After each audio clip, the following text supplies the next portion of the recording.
Les marchés mondiaux sont à nouveau agités depuis quelques semaines, le CAC 40 étant un des seuls marchés d'actions à surnager un petit peu. La plupart des indices mondiaux sont repassés négatifs, que ce soit aux États-Unis, dans les marchés émergents ou dans la plupart des marchés européens.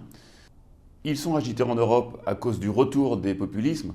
Alors évidemment, le gouvernement italien fait partie des principales craintes. Angela Merkel, de son côté, est également en difficulté et sa coalition semble de plus en plus fragile.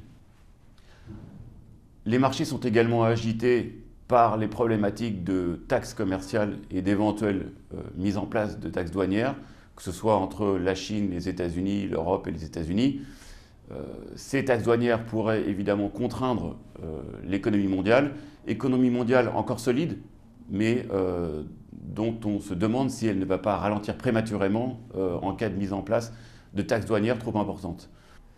Bien que les niveaux de valorisation soient revenus à des niveaux acceptables aux États-Unis, avec des PE de l'ordre de 16 fois, et qu'ils soient revenus en Europe à des niveaux intéressants, avec des PE inférieurs à la moyenne de ces 5 dernières années, la visibilité s'est dégradée et cela va continuer sans doute à peser sur les marchés dans les prochaines semaines. Dans ce contexte, notre discours et notre stratégie n'ont pas beaucoup changé.